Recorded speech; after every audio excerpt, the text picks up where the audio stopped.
Most people don't live in an 11,000 square feet mansion. The farthest shot you're gonna have to take is inside of 20 feet. This gun's never malfunctioned. It doesn't know how to malfunction, and I bet you I have 15,000 rounds to this thing. Hands down, this trigger work makes me 20% better. But everybody who shoots, especially when you do a full auto, it's nothing but ear-to-ear grin. If I only had to grab one right now, I'd grab a BCM and I'd never look back.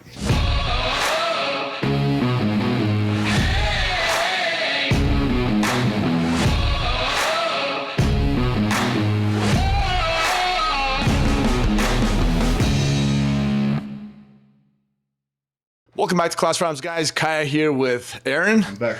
And we've got DJ and Cole from GBRS Group. And what we're going to do today is we're going to do a top 5 guns of Cole and DJ's choice based on their experience and whatever else you guys have here at GBRS Group. And with that being said, go ahead and tell us quickly about DJ, about GBRS Group, and let's get started. Yeah, man, we started roughly 5 years ago. Come from a SEAL team background, and we really just wanted to transfer knowledge to everybody else who carries firearms professionally, whether that be a SWAT team guy, responsible citizen, military, everybody in between, and really just connect all the dots from the mental, the physical, the emotional, and the tactical, and really just build them up 1% better every day. And if that's using ourselves as examples of, things we've done great, things we failed on before, and just learning from our mistakes and just trying to make everybody better, one step at a time. Knowledge transfer expert. Where'd you get that from? To be honest, so knowledge transfer is a term we had in the teams when it's not on a PowerPoint, it's not written down on a Post-it note, it's your in-depth knowledge and your passion, your understanding, and then your delivery mechanism to transfer that knowledge to somebody else. And I essentially coined the term knowledge transfer specialist. I kind of took it from the Subway, the sandwich artist, and I just combined the two. Like when that's all you do, when your purpose is not the action anymore, now it's transferring the knowledge. That's really what you become. You're a knowledge transfer specialist. And no matter what you're doing in life, that's teaching a kid how to ride a bike, how to do CQB, jump out of an airplane, building a firearm, whatever it is. It's your passion and how you deliver that information. It's really what makes you a knowledge transfer specialist. I love that. With that being said, I think we should just dive directly into it. You guys got 5 guns selected? Yep. All right, Cole, what's your number 5? For number 5, it's probably the longest AR that we've dealt with since we started GBRS. It's a BCM. Started from a pretty basic BCM Recce 14 and customized it to what we thought was best. Starting off, swapped out barrels, have a proof barrel, 11.5-inch barrel, elevated silence, muzzle brake. Swapped out some of the grips for other Magpul grips, buttstocks. I run an ambi safety because I'm lefty too. I have a bad lever that just helps with the bolt release. Pretty slick down gun. Comparatively, you'll see a lot of people have different stuff on it. Have a high-rise mount, our Learner mount, an aim-point model that has the Romeo 4XT Pro. I like it just because you can have either that single dot or that EOTech reticle, and it's great. It's light. It's probably the most dependable. I think DJ and I have agreed that this would be our go-to gun. It goes bang every time you pull the trigger. Never had any issues. And Did you guys use this when you guys were in the teams? we did not. We didn't. We ran the 416s, 417s, HKs, and they had their own issues. I mean, we had to have hydraulic buffers and certain things, and I've definitely had malfunctions in gunfights. I'm sure DJ has too on those. So dependability is huge to us, and this has been the kind of go-to for the longest time. I probably have 10,000 rounds through this barrel. Still keeps dope. Very good. And what's the height of this mount? The height on the mount is 291. And why do you use that? The height-wise? I mean, a number of reasons. More heads-up kind of posture. You don't have to bend your head down. When you raise that gun up, you can see it through gas masks, night vision. DJ, what do you think about this gun? I love that thing, man. I tell everybody else that BCM's like a Toyota Hilux, Toyota Tacoma. Base model of the box, you're gonna get 300,000 miles through it if you don't do anything but just put gas in the thing. I've never had a malfunction on it, and I ain't paid to say it. If I only had to grab one right now, I'd grab a BCM and I'd never look back. The gun's phenomenal, especially when you start dropping in proof research, Geisley triggers, just a couple little subtle upgrades to make it customizable for you. But everybody who's ever shot these guns, they all say the same thing. I can't believe how good it is, but they're so hard to get a hold of because once the word is out, they vaporize off the market. Yeah, BCM crushed with this model, man. Nothing sexy, nothing fancy, but just super dependable, super lightweight, and you can really run the hell out of this carbine. I love it, dude.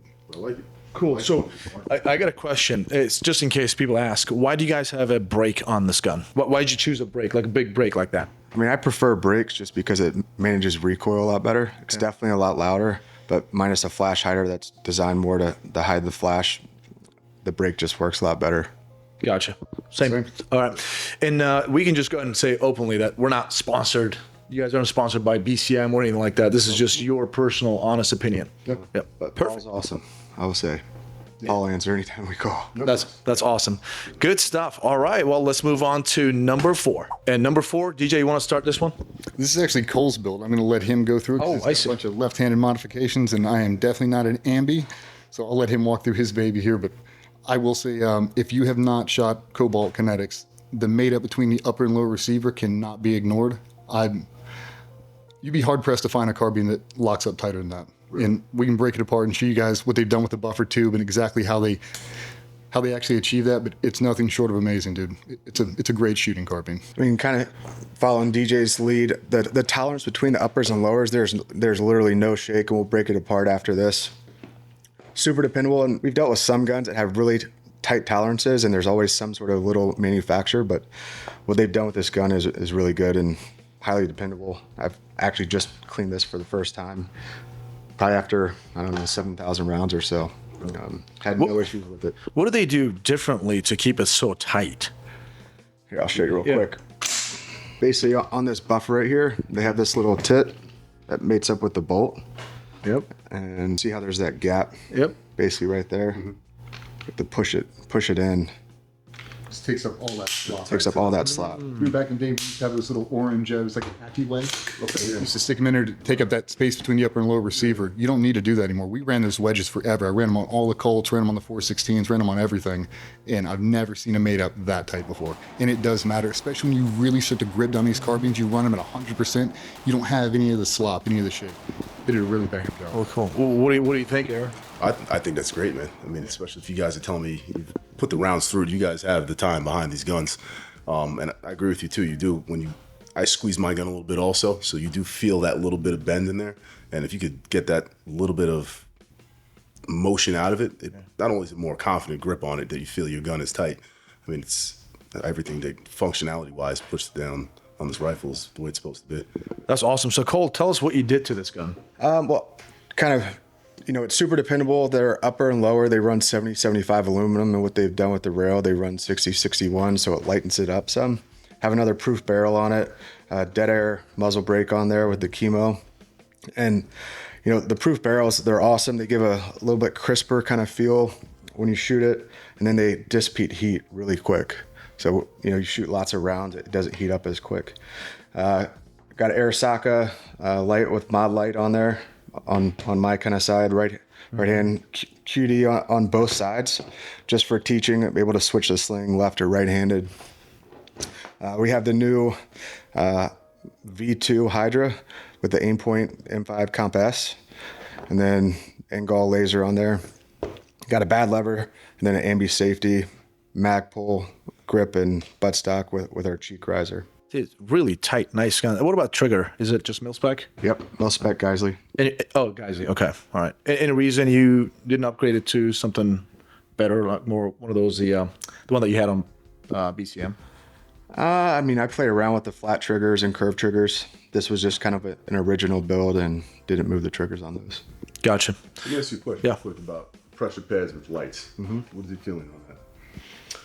And why would you or would you not have it? So originally when pressure pads came out with lights, they didn't have the protection that they do these days. And Unity does a phenomenal job on their pressure pad lights. Okay. And so the biggest concern was the light ADs. Yeah. Right. And so that's why we always never ran pressure pad lights. But like I said, what Unity has these days, I have no worries about pressure pad, AD lights.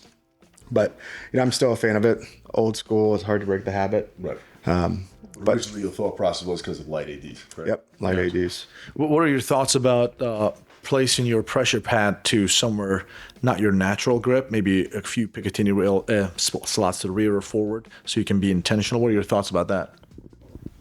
You can definitely play around with it. The issue is, just in our job we do in the military, is you're climbing so much. You're putting that gun in such precarious positions. Sometimes you tuck that thing behind you, you're climbing up over a ladder, and that pressure pad hits something. You don't even know what's going off. And because the entire force is on night vision, sometimes they don't realize it's white light. It might look like a laser AD. One person looks under your notch like, oh my God, he just flashed the entire courtyard. you can never get that beat back in time. So for us, it was SOP. You were not allowed to run pressure pads on white lights ever. Now they've got some vampire heads that are really, really nice. But a lot of the times, and we're seeing it now with SWAT team guys, even guys that move around on night vision, you have to be able to transition from no light to IR to white light really, really fast, and you are not going to have time to toggle that thing over. So you have to be really, really aware with where that pressure pad is. And I'm with Cole. Unity crushed it.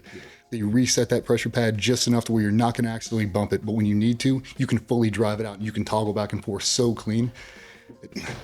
Not that it null and voids all the chances of white light AD. You still have to be super disciplined and very, very aware, but they've definitely taken a lot of the guesswork out of it. So, yeah, I mean, you just got to know. A white light AD will cost you everything. Yeah, very good. Yeah, it's even Jim was saying that you guys considered light AD to be more serious than actual AD. It's the exact same thing. And it's like you get bounced for it. Yeah. You have white light ADs, and you're in big trouble, man. Yeah. Can't have them. Makes sense. Very good. Very good. Yeah, that's awesome. Great weapon system here. Let's move on to number 3. All right, number 3, another Cole's gun here. So, Cole, you want to talk about this? So it is a Terminator 320, and I'll say it's a Terminator 320 because nothing is stock of it. SIG 320 pack. 6 hour? What is that? Is that edible? The frame is a Dan Horner frame, and what we like about the Dan Horner frame is that grip is actually a size small. Most, X5 Legions tungsten grips are large. So both DJ and I, we have normal kind of man-size hands, but it just fits a lot better in our hand. Then I took the AXG Legion slide, threw it on here, got X300 light on it, Romeo 1 Pro, and there are some secrets to this trigger. We pretty much dropped it from 8 pounds to 2 pounds and shortened the travel by about 60%. And how did you do that? Yeah, we called a pro, and we took So the pro the up gun- on his offer. So the gun on its own is just not good, and you had to really change everything. No, it was really good and fully Let's dependable. try, Kai. I'm just messing around. Yeah, this trigger, hands down, this trigger work makes me 20% better.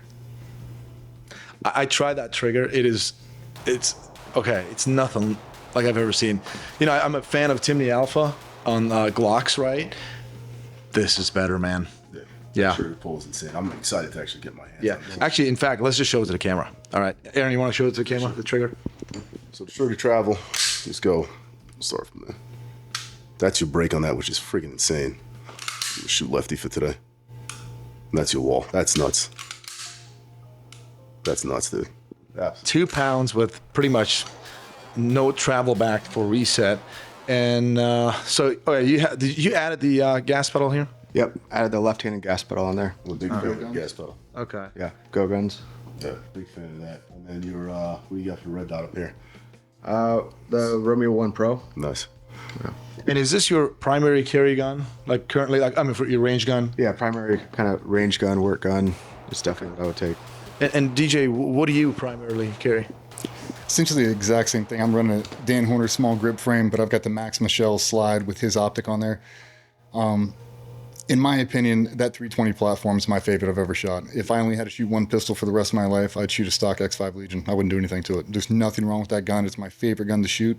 But now as we have all these different options, we can scale them up. That's why I like that 320 platform. Like your hands 10% bigger than mine. Get a grip module that fits your hand like a glove. Get a slide with the felt recoil is gone. Like get everything you can to maximize that platform for the individual.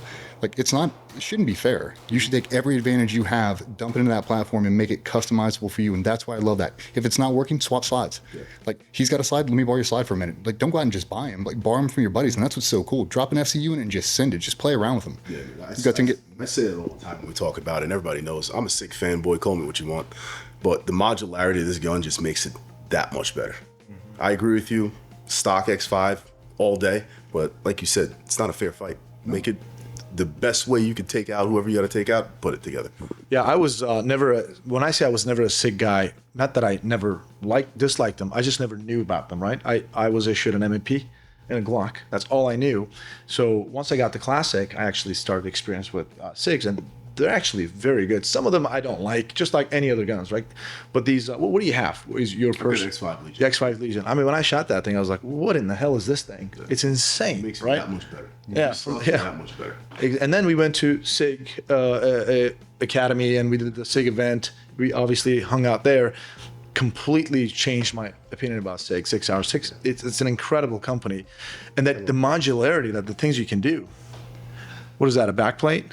A little back. Yep. You guys make that, or just simply engraved it? A friend made it for us.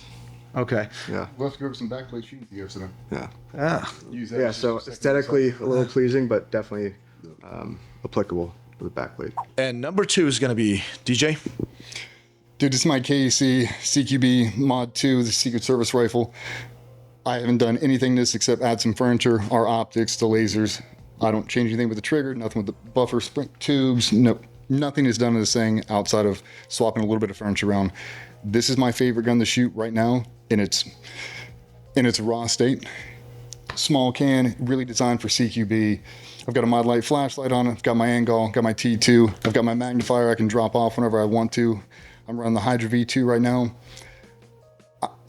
I've shot everything, and this gun is a little bit heavy, but for me, the reliability, it's the exact same thing. This gun's never malfunctioned. It doesn't know how to malfunction, and I bet you I have 15,000 rounds to this thing. I've cleaned it 3 times. Really? You don't need to, man. This thing will just run for days. And we've got our lead cadre is from 22 SAS, and he was talking about some of their cleaning, the way they clean carbines, and he dropped out in the deep sink and just sprayed it off with water and scrubbed it down with Dawn soap. And I did that one time, and dude, it Really? factory new, man. We dumped the whole thing and you just scrub it. It's amazing. That's really cool. So the Secret Service, which division use this? The not uniform division or Cat the team. Cat team? Yep. Wow, very good. And how long have they been using this thing? I want to say almost 5 years, maybe. Yeah, a little bit longer. 5 or 6 years. These are a little bit of an overrun that they had for us, and we were lucky enough to get a handful of them to run. Yeah, the Very good. thing I changed on this whole thing is I don't like ambi safety selectors. About that. I swap that thing right out. It impedes it enough just to where I have to move my finger out of the way. I don't like changing my process for anybody or anything, so I drop them off, and I don't have any issues with it. I swapped out a radiant charging handle just because I like that over purchase, be able to really rack this thing through. Especially start dropping magnifiers, that real estate gets a little bit crowded, so I've got a little bit larger charging handle. I can really get in there, and I don't have anything impeding me. And what's the trigger? Just a good old mil-spec? That's a standard. It's a 2-stage from KEC, but clean travel, little bit of a wall, clean break. So to me, it feels like a Geisley. I don't know anything different. I'm a sucker for a 2-stage trigger. I like the curve. I know Cole's been playing around with the flat. Me personally, I'm not a big fan of flat triggers. I really like the curve, just the way it sets in my hand.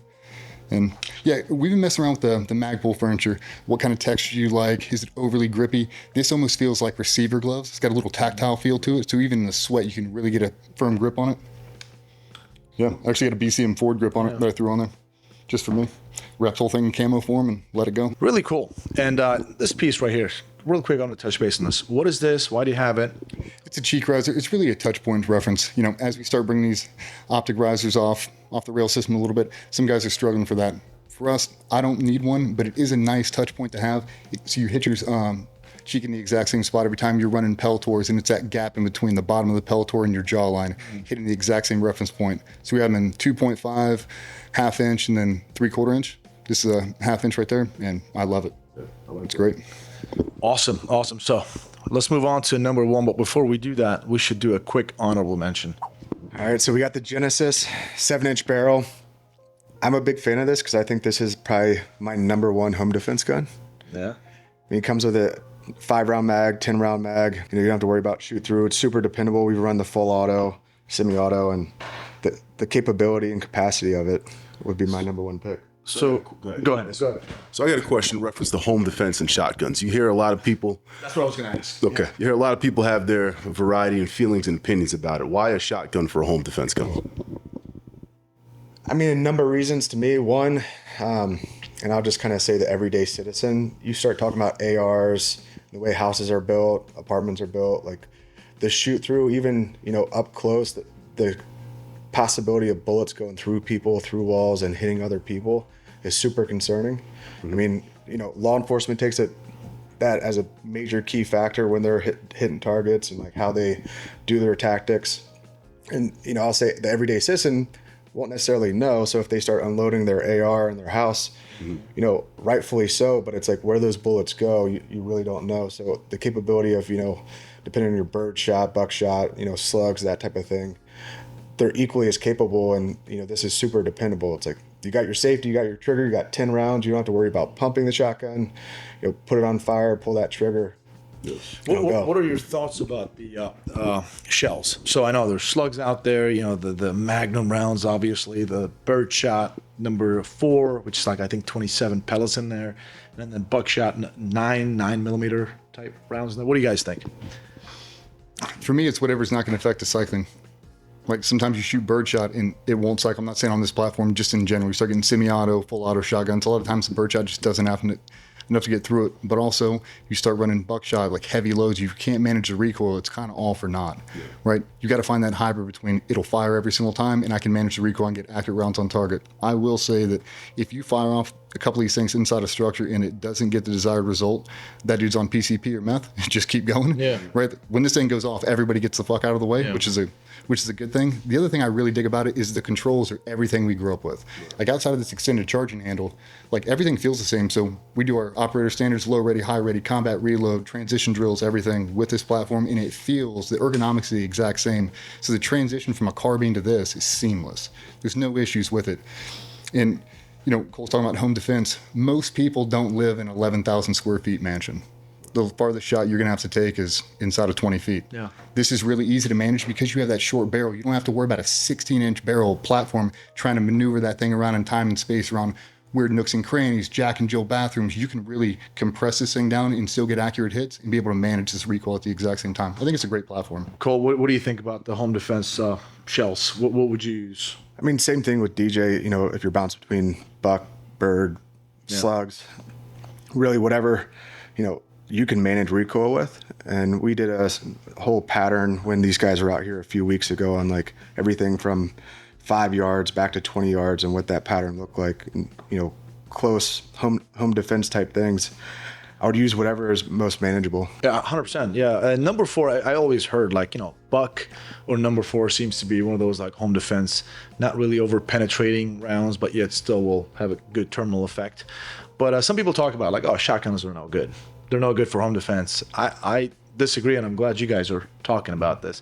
And Genesis 12, these guys, shout out to we feature the John Wick 4 gun, and it was awesome. We had an awesome intro.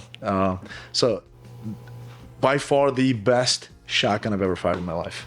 Genesis 12. So definitely a very worthy honorable mention. Awesome. And this is an SBS. A good old, we had a little pistol. So it is SBS. They do have brace versions. So yeah, that's what we had. So unfortunately the neutered one. So, but yeah, really awesome. Great for home defense coming from DJ and Cole. Yeah. Awesome. Let's move on to number 1. So we got the MP7. To me, it's nostalgic.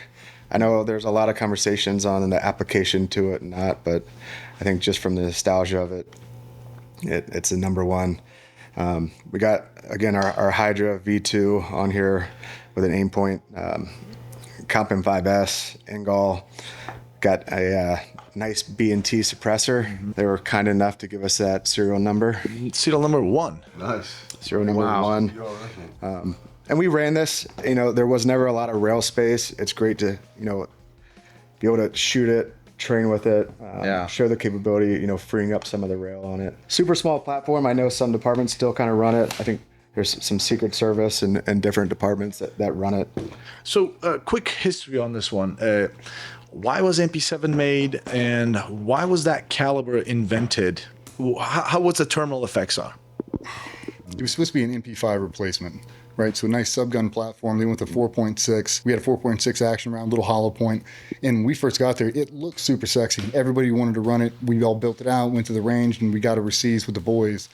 They just told us assaulters don't run that. And here's why. They showed you videos of it just not having stopping power. So if you're hunting humans, probably not the best platform. In an emergency, in a PSD environment, something like that. So we'd use it as a backup gun. If we were doing something and something would happen to your primary equipment, we'd still have this thing in like a go bag. So you could, still be able to fight from it. Just some of the ergonomics weren't the best for most hand sizes. Like something that people don't think about is how long your thumbs are. Like you can't action this at full speed like you could have, M4 platform. Because as you choke up on it, my thumbs aren't long enough to really be able to get in there and fully drive this thing out. So we would have extensions.